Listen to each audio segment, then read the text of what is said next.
but at night it lights up really nice. Jose Lugo says these tall metal towers quickly popped up after Brooklyn Battery Tunnel toll booths came down. We don't really know what's the purpose of this. It's a $100 million MTA project full of secrecy, with 18 of these for the tunnels and bridges. So what are they exactly? Are you saying you can't comment to me? You know, that's the MTA's man in charge of bridges and tunnels, Cedric Fulton, dodging our questions.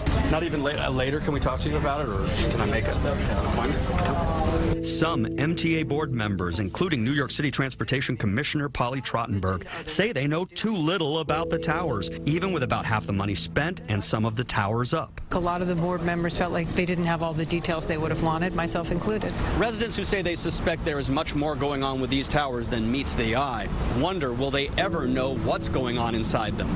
I'm going to guess it's probably not just a decoration. It's a bit mind-boggling that the MTA is approving $100 million for what appears to us to be big decorative pylons. John Caney is leader of the watchdog group Reinvent Albany. What we're asking for is transparency from the MTA. We demanded answers from MTA Chairman Joe Loda. Some of your own board members say they don't know the specifics. The base of these new pieces that are going up include whatever fiber optics are necessary for those homeland security items. In other words, anti-terror technology. Could it one day include facial recognition? We don't know. He won't say. I'm not at liberty to discuss that. So watch as more of these expensive towers rise, with mystery tucked away inside them. In Lower Manhattan, Dave Carlin, CBS 2 News. Chairman Loda said all necessary homeland security technology remains in place at all crossings, even the ones that don't have the new towers just yet. Other story we're following today, King Salman of Saudi Arabia is set to make an historic visit to Russia. It's been considered controversial too, and also groundbreaking, as it's the first ever official trip of a Saudi monarch to Russia. He's set to meet for talks with Vladimir Putin. Jacqueline Vuga tells us what to expect. Saudi King Salman is coming to Moscow, and it's the first time in the kingdom's history that its monarch is officially visiting Russia. The trip's being heralded as a groundbreaking visit, and here's why. Numerous unprecedented energy deals are on the table. For one, Moscow and Riyadh plan a $1 billion fund to invest in a wide range of projects, from oil and gas to renewable energy. Plus, Russian firms are apparently discussing an agreement with Saudi energy giant Aramco for joint ventures on Saudi soil.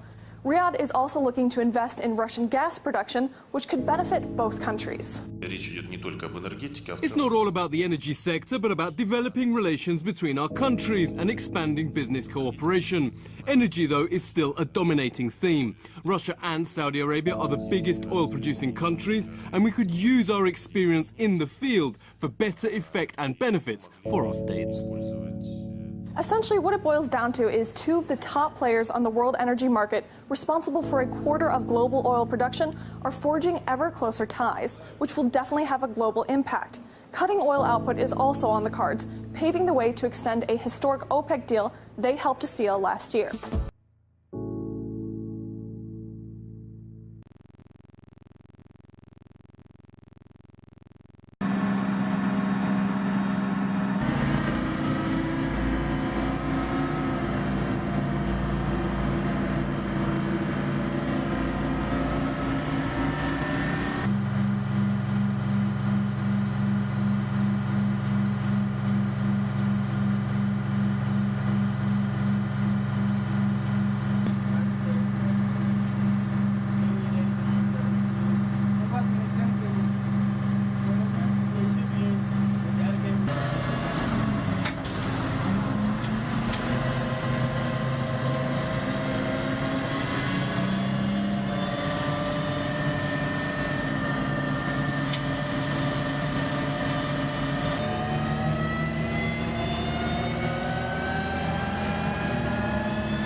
Get them brakes though. The master cylinder. It's time to cool off anyway, so we're ready. Watch out,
North Korea's foreign minister says Donald Trump has declared war on Pyongyang and warned of countermeasures. It's after Trump's inflammatory comments about the North Korean leader on Twitter. Since the United States declared war on our country, we have every right to take countermeasures, including the right to shoot down United States strategic bombers, even when they're not inside the airspace of our country. It's important to point out that North Korea's foreign minister was responding to comments by Donald Trump on social media, specifically on Twitter. Donald Trump said that North Korea's leader might not be around much longer, and so we have this response from North Korea's foreign minister. Now, we've heard from the Pentagon. They have responded to the comment from the foreign minister saying, if North Korea does not stop their provocative actions, we will provide options to the president. And now we have a response from the U.S. Not declared war on North Korea, and frankly, the suggestion of that is absurd. It's never appropriate for a country to shoot down another country's aircraft when it's over international waters. Our goal is still the same. We continue to seek the peaceful denuclearization of the Korean Peninsula. That's our focus, doing that through both the most maximum economic and diplomatic pressures as possible at this point. There's been quite a back and forth between Donald Trump and the leaders of the DPRK. The United States has great strength and patience, but if it is forced to defend itself or its allies, we will have no choice but to totally destroy North Korea. Rocket Man is on a suicide mission for himself and for his regime. What kind of measure will be taken is decided by our chairman of the State Affairs Commission, Kim Jong-un. But I think that the strongest ever hydrogen bomb might be tested in the Pacific. Now, it's important to note that at the beginning of September, North Korea tested its first hydrogen bomb, a much more advanced nuclear weapon than they previously have tested and proliferated. And furthermore, they're announcing at this point that they intend to carry out another test of a hydrogen bomb, but this time it will not take place within North Korea itself, but rather in the Pacific Ocean. So many are wondering what will happen if North Korea does indeed test a hydrogen bomb in the Pacific Ocean. What response will we see from the United States? As of yet, it's just a war of words, but people are concerned. Many people around the world are no doubt concerned that this could lead to a catastrophic conclusion. Well, one expert on the region that we talked to believes that one peace initiative that's been proposed by China and Russia could resolve the crisis if the United States is willing to take the first step. Here's the main question. The main actor is the United States. United States has been hesitant and also very resistant to accept the proposal. So I think if United States, especially Donald Trump, who actually, when he was running for president, he said he's willing to implement new policy. He criticized, the Obama's hardline policy, and he even proposed a hamburger diplomacy with North Korea.